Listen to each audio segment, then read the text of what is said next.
Hogwarts School of Witchcraft and Wizardry is full of wonders and mysteries. It's the wow factor from the Harry Potter books, and its on-screen appearance is a thing of beauty.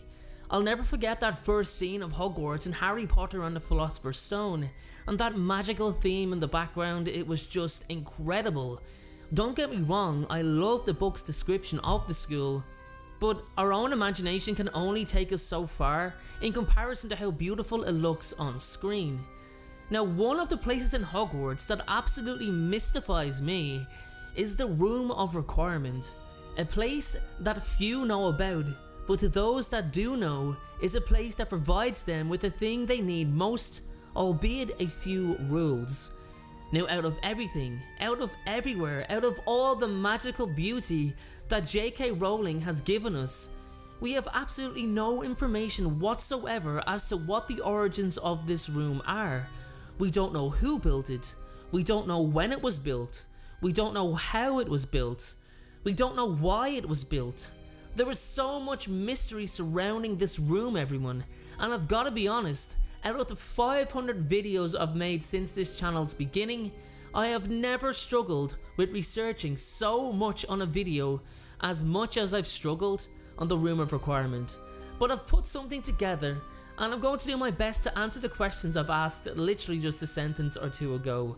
So please stick around, bear with me, and enjoy today's video on the origins of the Room of Requirement. Guys, before we start, I'd like to talk about today's sponsor, Surfshark. Surfshark offer you an incredibly powerful VPN to protect your internet privacy. In today's computer age, hackers are constantly trying to gain access to your bank account details, your social media passwords, and access to your personal information, amongst many other things. This can all be prevented when browsing under Surfshark's protection. Not only does it protect your privacy, it also offers you a lot more. Different countries have different viewing restrictions on what content can be viewed. Therefore, by logging into a VPN based in another country, you can gain access to that content that may be blocked in the country that you live in. For example, I've always used the Australia VPN. For those of you who've always wanted to watch the full 8 Harry Potter movies on Netflix, but haven't been able to in your own country, you can simply select Turkey on your Surfshark VPN location and have full access to every single one of them. It's that simple. If you join Surfshark today, you'll get 83% off, 3 extra months for free. You'll also be able to use Surfshark on as many devices as you like. There's no limits. And finally, there's a 30-day money-back guarantee. Basically, if you're not happy, if you're not satisfied, then your money will be returned. It's a no-brainer, guys. So sign up to Surfshark right now by clicking the link in the description below. Now, the Room of Requirement, as I was saying, nothing. There's nothing on its origins, everyone. Out of all the things that JK has revealed since the books have ended, she's never even mentioned the room once. She's been noted to say, however, that there's some things that she wants to leave a mystery for us, the fans, the readers, to decide on our own with our own interpretation. And to be fair, I can see her point. I don't exactly like it that much, but I can see her point. So the Room of Requirement is an incredible piece of powerful magic, a powerful feat of magic that surely is the result of more than one wizard, or has at least been added to over time. I definitely feel like the room is there since the school's early days, because the magic involved in its creation seems so great and complex that I characterize it in the old magic bracket, and by that I mean it couldn't be reproduced. I mean a room that is able to provide its entrant with anything they require in their moment of need. It can be used to one's advantage as long as one remembers to close the loopholes, like Neville Longbottom, asking the room not to permit those who supported the Carrows. Now, the room is pretty old, as I said, and I believe that it was built during the early days of Hogwarts when the founders were still alive, and possibly even by the founders themselves. Now, what do I mean by such a statement? Well, as we all know, Salazar Slytherin, one of the 4 founders, was highly against.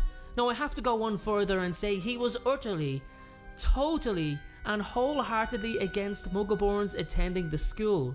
So strongly did he feel about the situation that he severed his friendships with the other 3 founders and departed the school, never to return, never seen of or heard from again.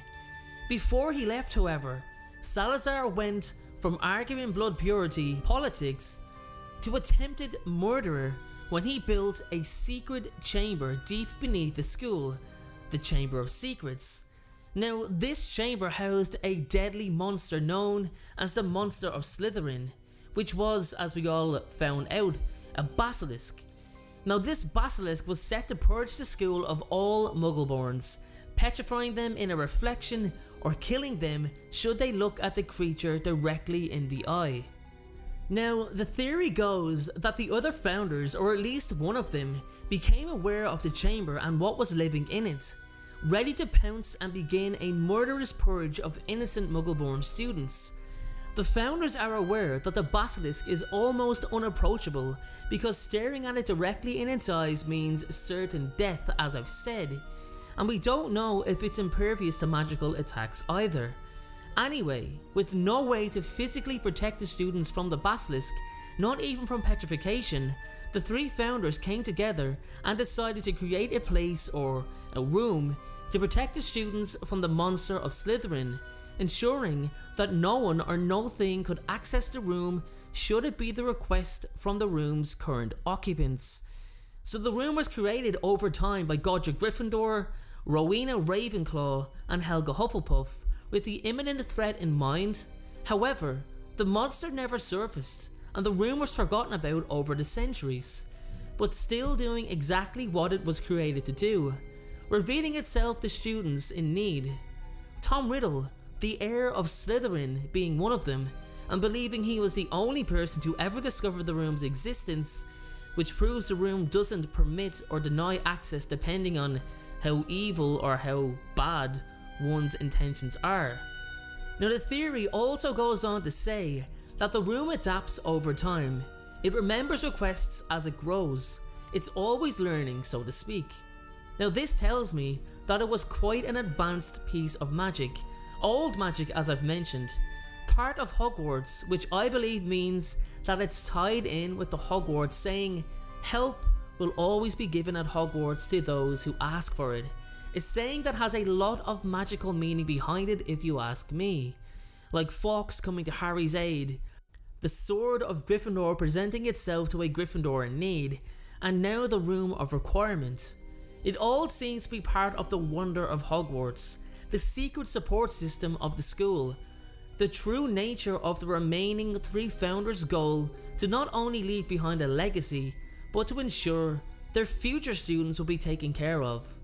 The only thing I'm unsure of is if the room can repair itself if it sustains any damage, like with the training that Dumbledore's army had, spells flying around everywhere, knocking chunks off the wall.